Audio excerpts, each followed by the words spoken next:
Decision लिया कि मुझे इस शादी से निकलना है। मेरे प्रॉब्लम्स को इग्नोर किया जा रहा था। सब यही बोलते हैं शादी का नाम ही एडजस्टमेंट है, एडजस्ट करो एडजस्ट करो। बिहार लौटने पर मुझे ये पता चलता है कि यहाँ पे एक स्टार्टअप पॉलिसी आती है। मैंने किसी एक छोटे बिजनेस से नहीं बल्कि स्टार्ट एक प्राइवेट लिमिटेड कंपनी से कर लिया था।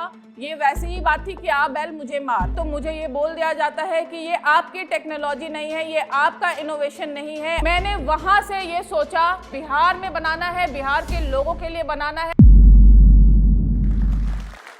नमस्कार, मेरा नाम ऋचा वात्सायन है। मैं एक माँ और बिहार की पहली पैड वुमन हूँ। हम घर में 3 बहनें थे। हम पटना में पले बड़े हैं। 3 बहनों में मैं सबसे छोटी थी। तो जब मैं 10th पास कर रही थी तभी मेरी बड़ी बहन की शादी हो जाती है, और जब मैं इंटरमीडिएट कर रही थी तभी मेरी दूसरी बहन की शादी हो जाती है। तो जब मेरी बारी आई ग्रेजुएशन में, तो मुझे भी शादी के लिए अप्रोच किया गया घर से। तो मेरे कोई बड़े बड़े सपने नहीं थे। मैं बस क्योंकि 10th जब बच्चे सपने देखना शुरू करते हैं तो हमारे घर में 10th से ही बड़ी बहन की शादी की चर्चा होने लगी थी। लड़के ढूंढने शुरू हो गए थे। और जब मैं इंटरमीडिएट में आई तो जब लोग फॉर्म भर रहे होते हैं कि आगे क्या पढ़ाई करनी है, तब मेरे घर में मेरी दूसरी बहन की शादी की चर्चा हो रही थी। और पढ़ाई से ज्यादा सब्जी बनाने सीखने का प्रेशर ज्यादा बिल्टअप हुआ करता था। यहाँ से मेरी जर्नी शादी के ही अराउंड शुरू होती है। तो जब तक मेरी शादी की बात हुई, मैंने अपने से पहले अपनी दोनों बहनों की शादी को देखा था और वो एक अच्छी वैवाहिक जिंदगी जी रहे थे और मुझे शादी पसंद आने लगा। मुझे लगा ये बेस्ट है, शादी करो, ग्रेजुएशन होके कौन इतनी पढ़ाई लिखाई करेगा, मेहनत करेगा। शादी वाली लाइफ कितनी अच्छी है, अच्छे अच्छे कपड़े पहनने, सुंदर दिखना है, तैयार होना है, रोज फैमिली से मिलना है, खाने बनाना है और खाना भी है खुद। तो मुझे शादी बड़ा पसंद था, like any fairy tale marriages. But जब मेरी शादी हुई, धीरे धीरे मेरे एक्सपेक्टेशंस काफ़ी हाई थे क्योंकि पहले से शादी का परिवेश चला आ रहा था। जब मेरी शादी हुई मुझे एडजस्टमेंट करने में थोड़ा प्रॉब्लम हुआ क्योंकि दोनों ही घरों में परिवेश का बहुत अंतर था। बट समहाउ आई एडजस्टेड और धीरे धीरे स्ट्रगल कर करके ही मेरी जिंदगी शादी के बाद की शुरू हुई। मैं आगे पढ़ना चाहती थी पर मुझे बहुत मौके नहीं मिले, तो मैंने एमए में एडमिशन ले लिया कॉरेस्पॉन्डेंस कोर्स में, क्योंकि जिनसे मेरी शादी हुई थी उनका ट्रांसफरेबल जॉब था। मैंने शादी के बाद अपनी जिंदगी में एडजस्ट होना शुरू किया और जो चेंजेस थे शादी के बाद वाले उसको अडॉप्ट करने शुरू किए। थोड़ा स्ट्रगलफुल लाइफ था लेकिन फिर भी जिंदगी चल रही थी।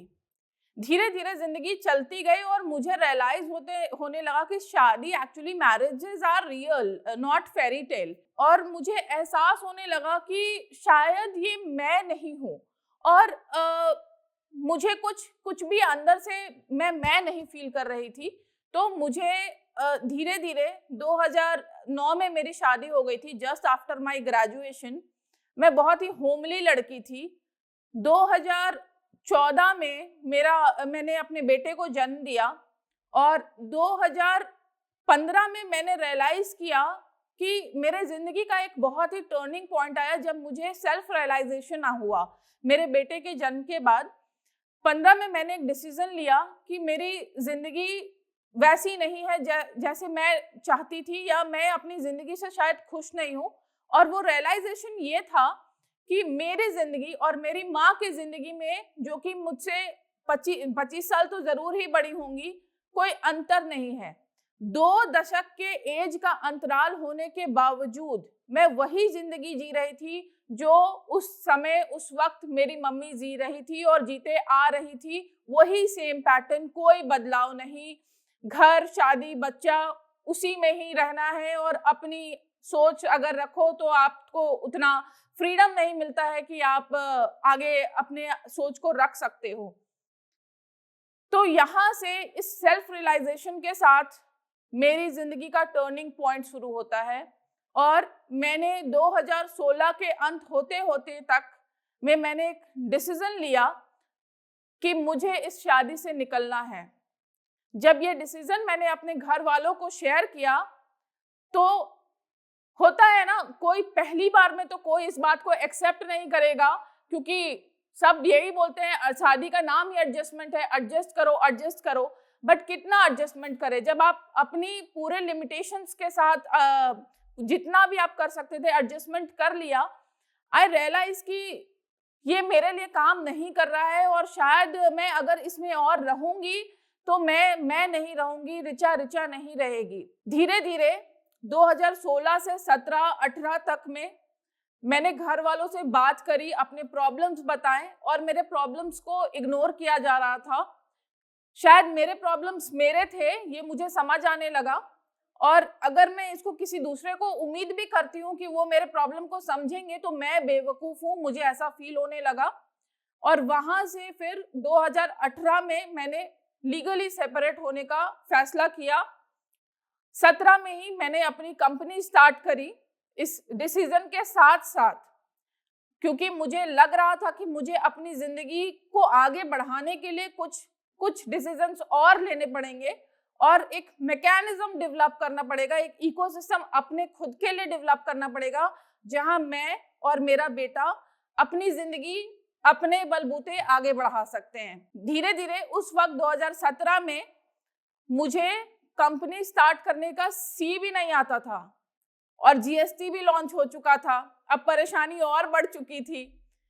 फिर 2017 में ही बिहार लौटने पर मुझे ये पता चलता है कि यहाँ पे एक स्टार्टअप पॉलिसी आती है और स्टार्टअप कल्चर बहुत ही बूस्ट कर रहा है। तो मैंने ये सोचा कि ये अच्छी अपॉर्चुनिटी है।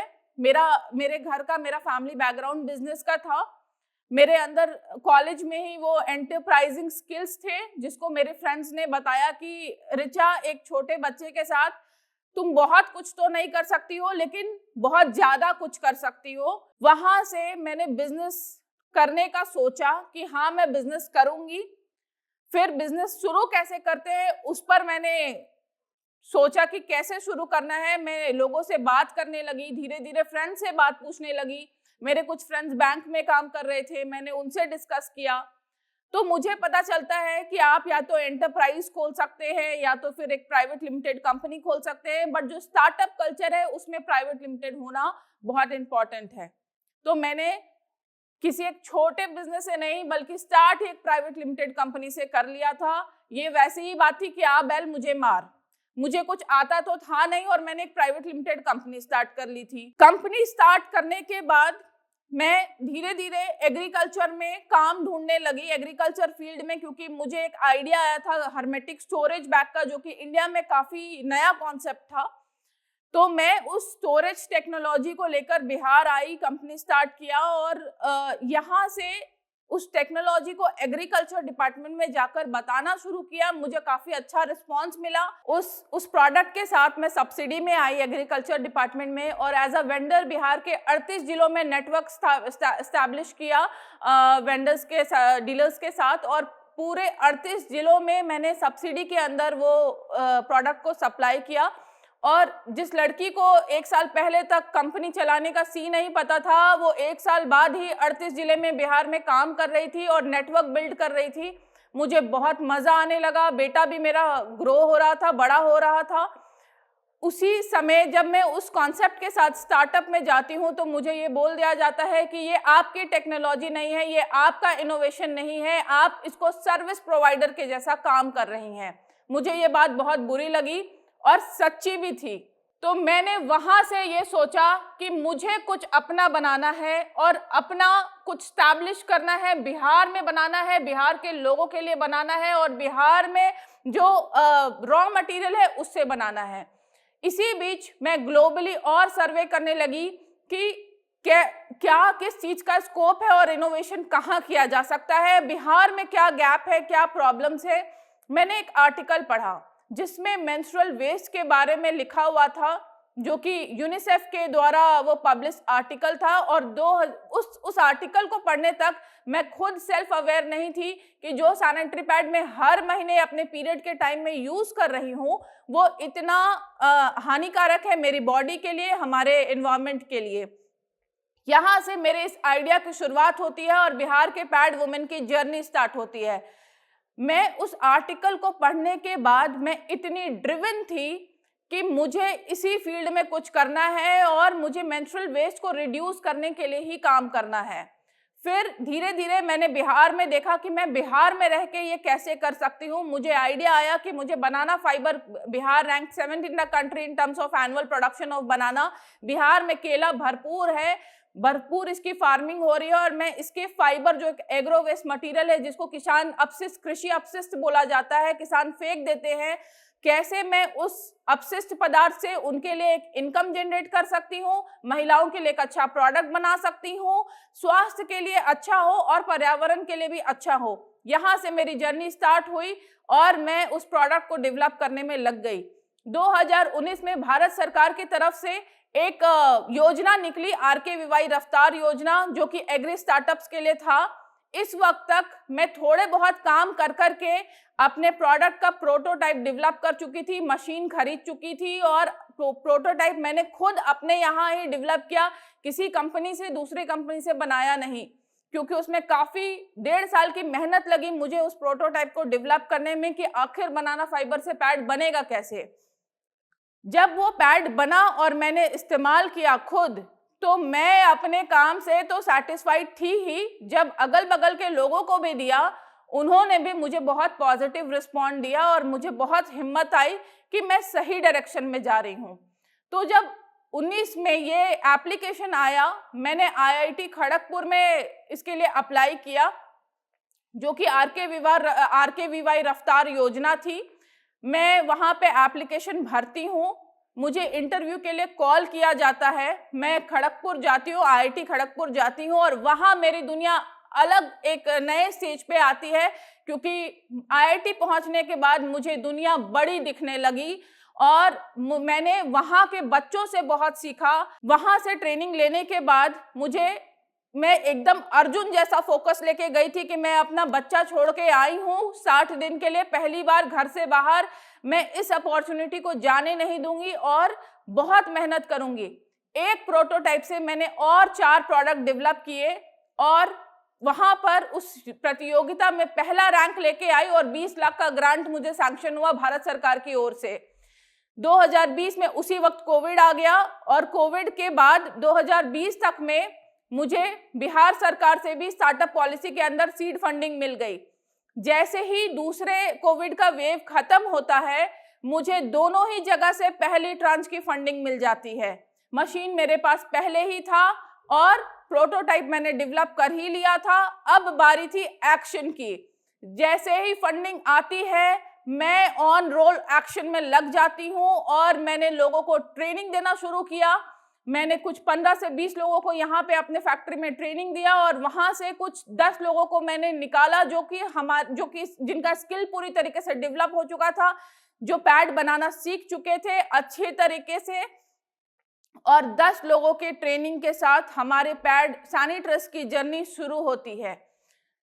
फिर ये इतना नहीं था कि हमें थोड़े ही दिन बाद मुझे पता चलता है कि मुझे इंडिया से as a delegate agri startup के रिप्रेजेंटेशन के लिए वर्ल्ड एक्सपो 2020 दुबई में जाना है और वहां अपने स्टार्टअप को रिप्रेजेंट करना है एज एन एग्री स्टार्टअप।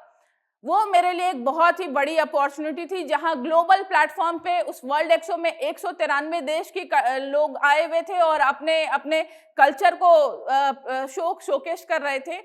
वो मेरे लाइफ का अनदर टर्निंग पॉइंट था, जब मुझे एक ही जगह पे 193 कंट्री के लोगों से मिलने का अवसर प्राप्त हुआ और मुझे उस दिन रियलाइज हुआ कि अगर मैं अपने घर में बैठे रहती और रोते रहती और अपनी जिंदगी नहीं बदलती, तो आज मैं अपनी मेहनत की वजह से इस ग्लोबल प्लेटफॉर्म पे ना होती। 2017 में जब हमने कंपनी शुरू की थी, तो हमने 0 बैलेंस से कंपनी की शुरुआत करी। हमारा शुरुआत में ही टर्नओवर 6 महीने साल भर में 14 लाख हुआ। फिर हमने एग्रीकल्चर में काम करते करते हमने उसको 25 लाख किया। 25 लाख से हम 50 लाख पे आ गए और कोविड के टाइम पे भी हम मेहनत करके हम 50 लाख का बिजनेस करने में सफल रहे। और पैड भी हम अब रोज का ही 1000 बॉक्स बनाते हैं, जो कि बिहार के लोगों के लिए सेल में निकल जाता है। तो मेरा ये मैसेज बिहार की महिलाओं के लिए है, यदि आप अपनी जिंदगी में कुछ करना चाहते हैं, कोई सही टाइम नहीं होता है। आत्मनिर्भरता आत्मा से ही आती है। जब आप सोच लेंगे कि आपको कुछ करना है, तो आप कुछ कर दिखाएंगे। बस जरूरी है कंसिस्टेंट रहने की। एंटरप्रेन्योर जर्नी जो होती है वो सिर्फ कंसिस्टेंसी पे ही रहती है। आप टिके रहिए अपनी बात पे, चाहे वो पर्सनल लाइफ हो चाहे वो प्रोफेशनल लाइफ है। आपको रास्ता मिलता जाएगा और आप अपनी मंजिल तक पहुंचते जाएंगे। तोरा सबके अगर ऐसा लग रहा हो कि जोश टॉक्स बिहार जमीनी स्तर के कहानी, किस्सा और लोग सबके जीवन यात्रा अगर दिखा रहा है तो एक सब्सक्राइब करूँ, लाइक करूँ और वीडियो शेयर करते रहो।